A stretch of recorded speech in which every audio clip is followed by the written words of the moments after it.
Hey everyone, Morgan here. So we're going to be talking about periodic properties today. And you have previously completed some electron orbital diagrams for the first 25 elements. And it should have clued you in to what this periodic table that I have presented here looks like. You see that these are actually grouped, these elements are grouped by electron configurations, not by atomic number or by atomic mass. Now, it happens to follow atomic number order also, okay? But Glenn Seaborg in 1947 said we should structure the periodic table based upon where the valence electrons are going. So you see that we have the S neighborhoods, the P neighborhoods, the D, and the Fs. Okay? So you should be having that page from your lecture outline with the orbital diagrams out and in front of you for reference as we go through this whole lecture. Okay, so elements within a family, which technically is actually a group, a vertical column. We have 18 of them on the periodic table. But elements that are within a family will have a similar outermost electron configuration. So if you take into consideration the alkaline metals, they all have one valence electron. Now it's pretty loosely bound actually to the atom, which means it's easily removed, and we'll talk about why that happens in this lecture.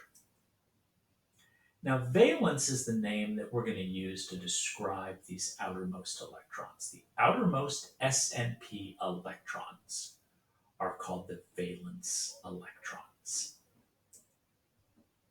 Now, there will be some exceptions to electron configurations. We talked about chromium in our last lecture, but chromium, molybdenum, copper, silver, and gold have exceptions. Not tungsten, which is odd, but okay. And we can look at those exceptions later on. So let's remember Coulomb's law. Coulomb's law is going to govern everything that we talk about here. The force of attraction between two charged particles is equal to a constant k, and we don't care about the value of k because we're not actually calculating a number here, times q1 times q2. Now those are the individual charges, okay? That is a direct proportion. And divided by the distance between those charges squared. And that is an inverse square law. So what happens is if we double the charges, instead of q1, it's now 2 times q1, and instead of q2, it's now 2 times q2, and we keep the distance the same, the force of attraction goes up by a factor of 4. Now, if we double the distance between them, something different happens. We end up getting 1/4 the attractive force because we have a 2 squared downstairs. So, what is the moral of this story? The increase in charges causes an increase in attraction, and an increase in the separation distance causes a decrease in attraction. And that's going to be really important because we're going to be talking about a lot of positive and negative charges today. It's all based on atomic structure. The protons are in the nucleus, and the protons have a positive charge, and we're going to give a name to the total number of positive charges in a nucleus and call it the nuclear charge. Our symbol for that will be Z. Now, in Coulomb's law, we can think of this as Q1. Now the electrons, which are negative, they're in orbitals around the nucleus, and we can't have shielding, let's not forget about that. But this is going to be Q2. The number of electrons is Q2, the number of protons is Q1. We don't care about the neutrons in this case because, well, they have no charge, so they're not going to be affected by Coulomb's law. Now, our electron configurations is going to be D in Coulomb's law. This is going to be the separation between the positive and the negative charges. Now, the higher the value of the principal quantum number, that means the farther away the electrons are from the nucleus. What do we mean by principal quantum number? We're talking about whether electrons are going into a 1s or a 2s or a 3s or a 4s or a 2p or a 3p or a 4p. And the bigger that number in front, the farther away the outermost electrons are from the nucleus, which means the attractive forces will be less. And shielding can play into this. We'll have to be getting into that, don't worry. Okay, so we've already filled in this electron configuration. Let's have it up next to the screen so that we know what we're looking at, because we're going to keep making references back to this. So now we will introduce the periodic properties, okay? And we're going to talk about 4 of them, basically. There's a 5th. We'll leave that off to the next chapter. I'm including one a lot of teachers wouldn't, because it's not strictly on the list of things to do on the AP exam. But I think it's important for understanding all the others. All right, the first one is effective nuclear charge. It is the actual attraction that an electron experiences from the protons in the nucleus. So, if you have an electron in the 1s orbital and a proton, that'd be a hydrogen, in the nucleus, there'll be an attractive force between them. Now, we will call that attractive force Z, the nuclear charge. Z effective will be our term for effective nuclear charge. It turns out that attractive force that the electron and the hydrogen experiences is actually a little bit less than we would imagine, because the electron is moving. It's got some kinetic energy. Now, the little bit less attraction that we're talking about is the effective nuclear charge, and it is measured after the repulsion that happens because of shielding. There is no shielding in hydrogen or helium. So here's the graph, and you should spend some serious time with this graph and understanding where each of the numbers came from. We already said that hydrogen would be a little bit below what we think it should be. The blue line is the actual, and the red line is the theoretical, if there was no screening or shielding taking effect. Now, when you go from hydrogen to helium, the effective nuclear charge increases. It increases because you have an increase in Q1, you have an increase in Q2, and D's pretty much staying the same because both of those electrons are in the 1s orbital. This is why I want you to have that orbital diagram next to you while we're talking this through. Now, Y isn't as high as the red line, where it should be. Well, it turns out when you put 2 electrons together in the same orbital, they repel each other. So the effective charge that either one of those electrons is experiencing is the charge predicted by Coulomb's law, and then subtract off all the repulsion that those 2 electrons create for each other, which means we're really only about 1.1 instead of 2. Okay. Now, when we go from helium to lithium, what happens is the outermost electron goes into the 2s orbital. Look at your orbital diagram chart. Now, that means that electron is farther away. That plays a role in this. That's Coulomb's law. But also, the 2 electrons that are in the 1s orbital are going to push that outer electron away. It's going to be farther away. Okay? That means pushing it out, it becomes easier to remove that electron. So the attractive force that outermost electron in lithium feels is much less than it should. It should feel about a 3, and in reality, it's feeling, what is that, about a 1, it's less than 1.1, I would say. That's a pretty big difference.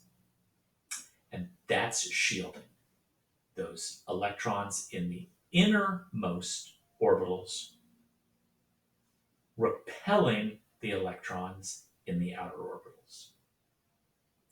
Now, as you go from lithium to beryllium, the effective nuclear charge increases.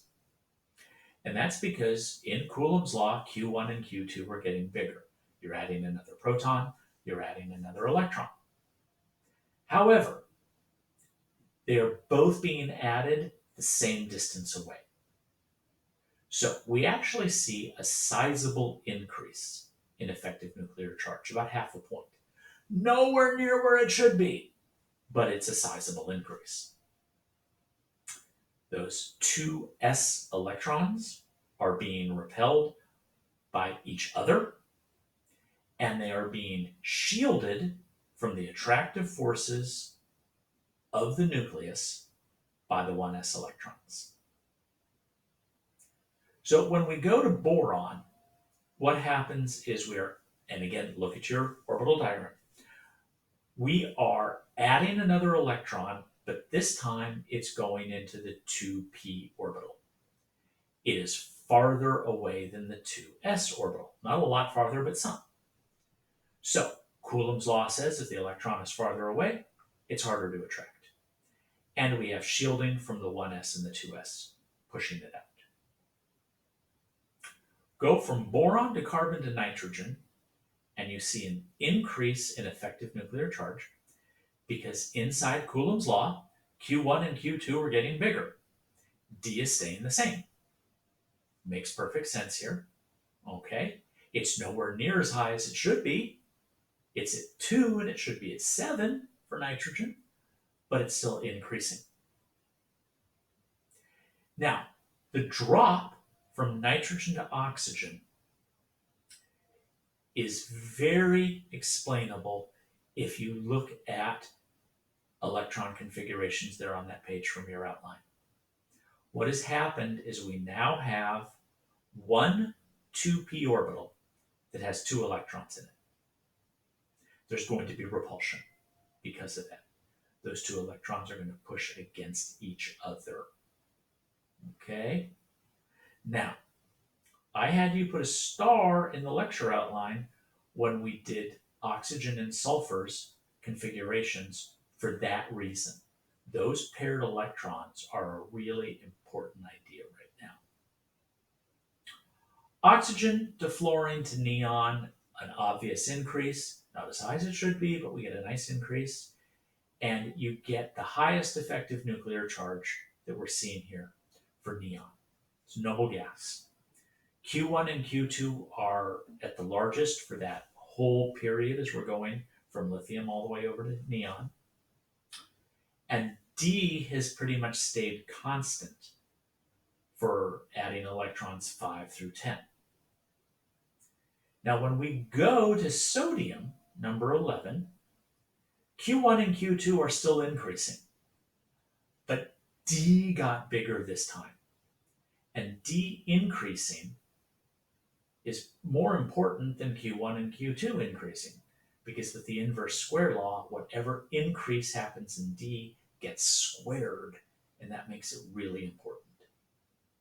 Okay, so we have a pretty big drop off there for effective nuclear charge, and you'll see the exact same pattern as we go from sodium all the way over to argon.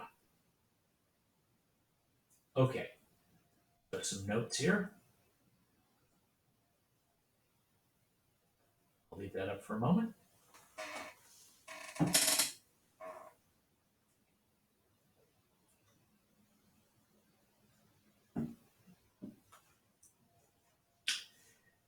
And the big warning, group 16 of the oxygen family is a really important trend because of the repulsion of those paired electrons. All right. Now, effective nuclear charge is not actually listed on the AP exam as something you have to know, but you can use it to explain ionization energy, electron affinity, and atomic radii. So it's an important skill. What is ionization energy? The energy necessary to remove an electron from an atom in the gas phase. The equation for that looks like this. X is whatever element we happen to be talking about. It doesn't matter whether it's a metal, non-metal, transition metal, uranium. That's what it looks like. Now, this is the equation just for sodium, so you have a specific example. And we do end up talking about the ionization of sodium a lot. It's a good sample element for our examples. Now, ionization energies are always going to be positive. No matter what, it will always take some energy to remove an electron from an atom. Always. No exceptions. There's an attractive force there. It's called the effective nuclear charge, in fact. But it's always going to take energy to take an electron off. And when we do this, it is always the outermost electron that we are removing, because that will be the easiest to remove, because it will have the lowest effective nuclear charge.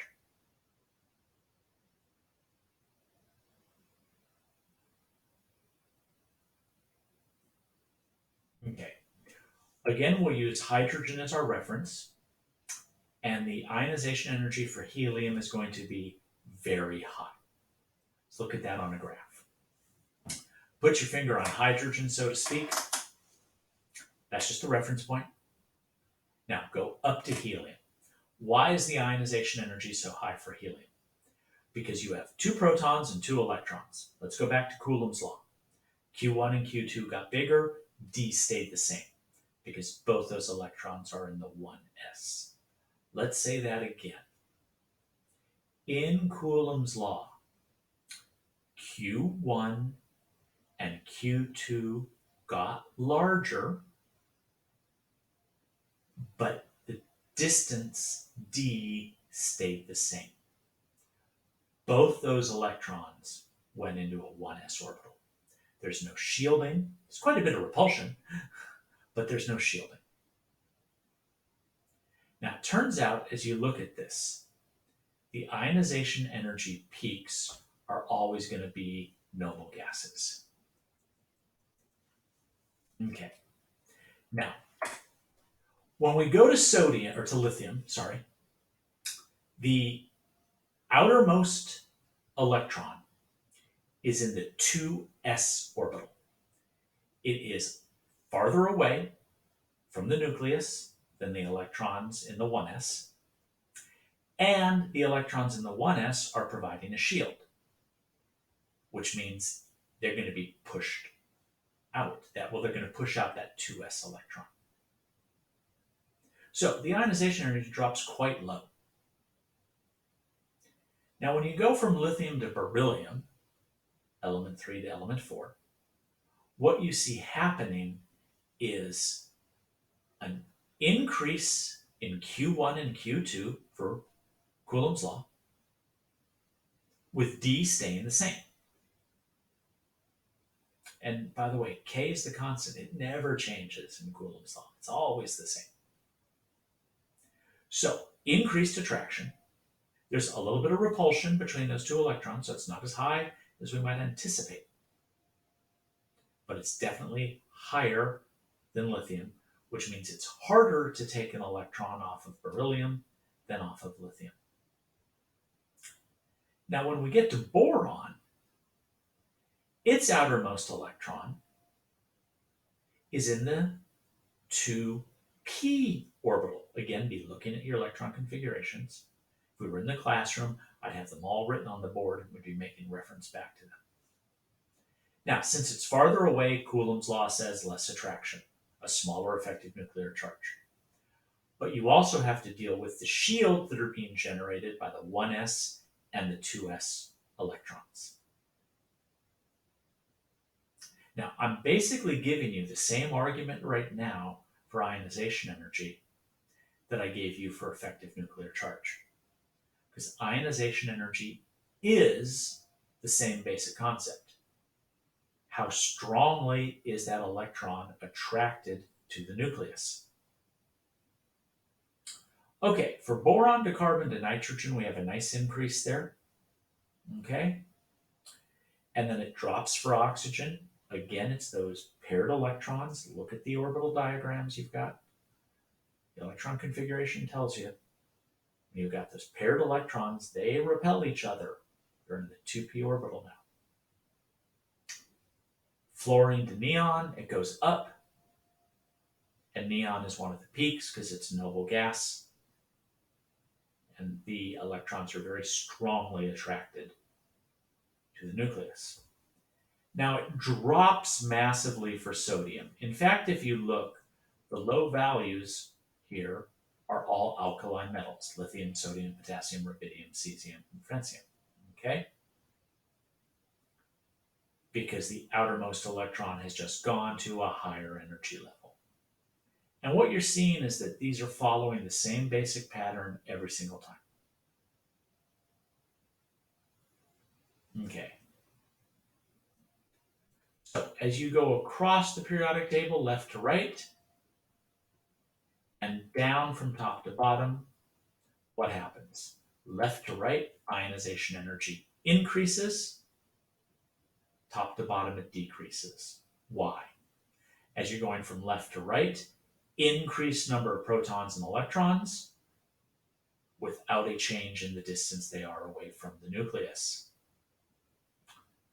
Top to bottom, the electrons are getting farther and farther away from the nucleus.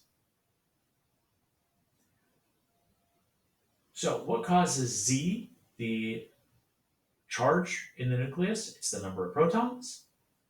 What causes D? That is the orbitals, the distance away from the nucleus that they are. And we always saw those little blips in groups 13 and 16. Now, if you have successive ionization energies, the next one is always greater because you'll have an excessive nuclear charge. You'll have more protons than you do electrons. What does this look like? Here's the first ionization energy. Now, what's the second one? That's when you're removing another electron, forming a 2+ ion. And the third one, you're moving another electron and giving you a 3+ ion. This is something that I think is really important, and you should be copying down this slide pretty much word for word. Pause the video if you need to.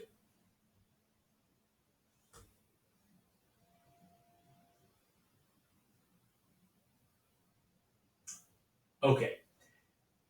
Exam questions will never ask you to predict the actual number that an ionization, how many kilojoules per mole. They don't ask that. But they will provide you with ionization energies and ask you to try to identify trends and elements. You know, what group would this likely be from? Things like that. Okay.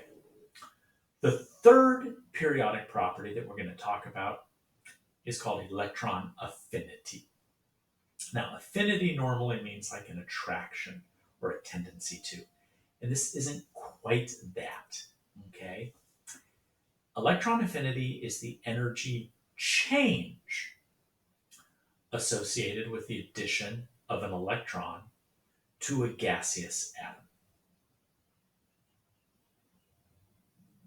Leave that up for you for a second. I'd copy this one down word for word.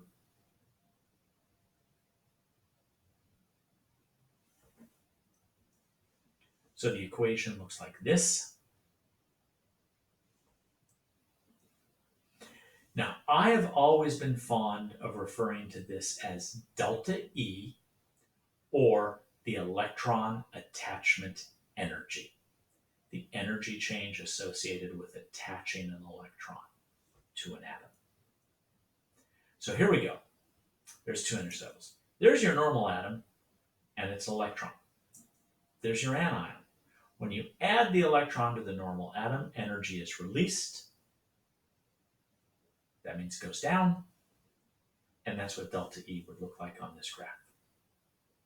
A good graph for you to put in your notes. pause the video if necessary.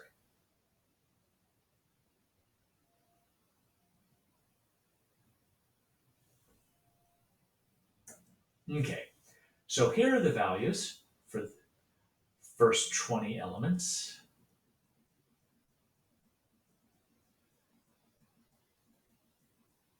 Let's look at the pattern a little bit. Hydrogen's our reference. You add an electron to it. Energy is released. Be a little more stable because the 1s orbital is now full. Adding an electron to helium is a little bit more challenging. You actually have to do a little bit of work to make it happen because it's already in a noble gas configuration. Not so hard to add one to lithium. Energy will actually be released because that would give it a full 2s orbital. There's some inherent stability there. Adding an electron to beryllium is much more challenging because that electron is not going to go into the 2s orbital. It's going to go into the 2p orbital, which is one energy level higher. So as you notice, that's actually a very high electron affinity, and it's positive. Got to do quite a bit of work to add an electron to beryllium. Now, for boron, which is below the 0 line, you're adding an electron to it. It's going into a similar orbital. Not that much work. Adding one to carbon is much easier. More energy is going to be released because that's going to give it the same configuration as nitrogen. And nitrogen, if you look at your configurations, has 3 half-full 2p orbitals. There's some stability in having it like that. Now, as you're adding to oxygen and fluorine, wow, it's going to become much more stable because you're getting much closer to the noble gas configuration. Adding an electron to fluorine releases a lot of energy because then it has the electron configuration as neon. It's isoelectronic. Good word there. Isoelectronic. Iso, the same. Electronic, referring to electron structures. So it has the same electron structure as a noble gas. And now it's repeating the same pattern over and over again. Same thing. Okay? But there is an interesting little quirk. This is an exception. It turns out that the electron affinity of chlorine is less than that. It's more negative, say it that way, lower number than fluorine. And we don't think that would happen. We think chlorine would actually be a little bit higher, but nope, it's not. This has been measured. This is just the way it is. And sometimes we just have to remember some exceptions to things. Now, we're not going to talk about a -2 species.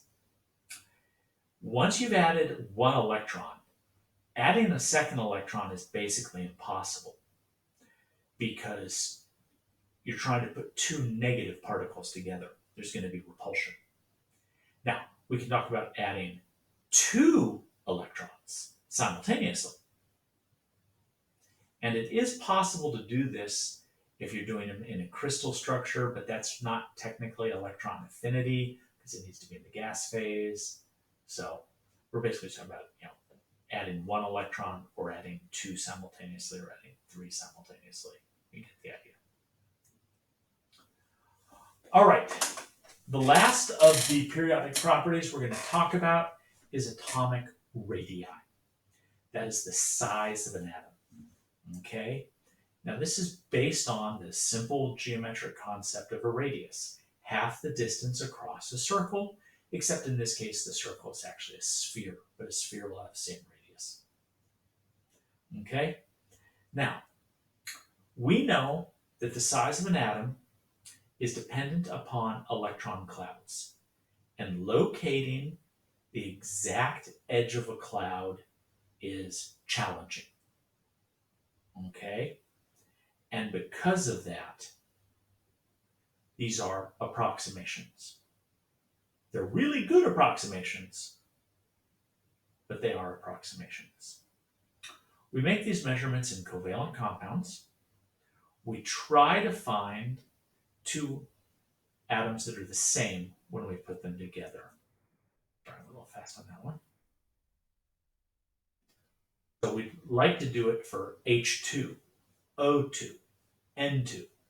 But if we can't find a homonuclear diatomic, what we will do is we will look for two atoms that are of similar size and put those together.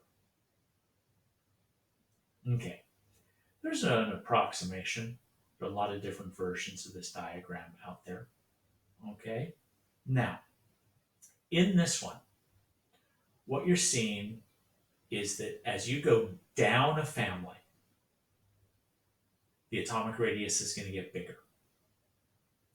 And that happens because you are adding more electrons, and those electrons are going into higher energy orbits. They're farther away from the nucleus. Or we could say the principal quantum number is increasing. Now, as we're going from left to right, the general trend is that they get smaller. Because in Coulomb's law, Q1 and Q2 are increasing, but D is staying the same. Now, of course, you will always have some exceptions, and the noble gases tend to be a little bigger than we might imagine. We think it's pseudostability. So measure the bond length in a homonuclear molecule divided by 2. If you can't find a homonuclear, use similar sized elements. The trend is increasing going down because outermost electrons are going into larger orbits farther from the nucleus, and decreases from left to right. The increasing effective nuclear charge pulls the electrons closer.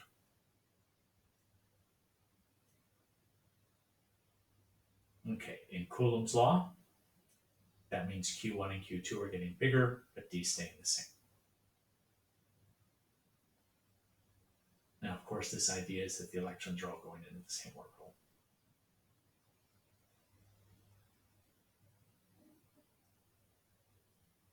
Okay, and we think that the stability of noble gases is what causes them to be a little bit larger.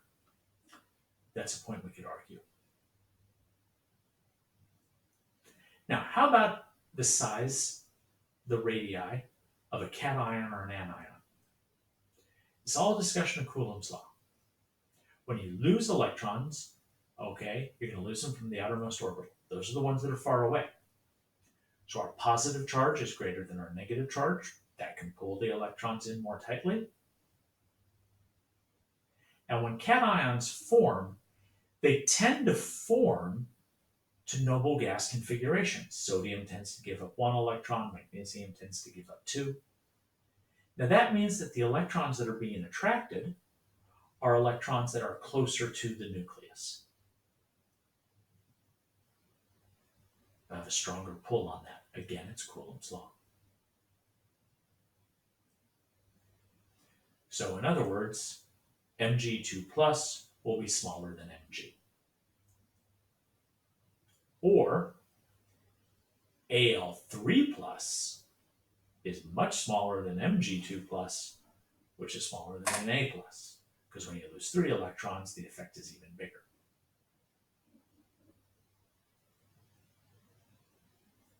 Pause if you need to. All right. Anions, it's the opposite. You're adding electrons, and you're adding them farther away from the nucleus. So you've got more electrons than protons. The protons cannot pull them in as tightly, and they're farther away, so we cannot pull them in as tightly.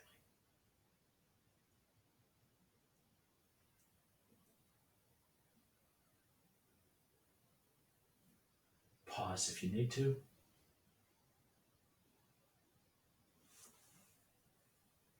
So the simple take-home message here is cations get smaller, anions get bigger.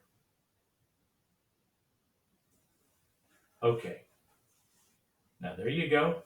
That was a run through again of the periodic properties, and we will probably do another run through of them in an extra session next week where you can ask questions.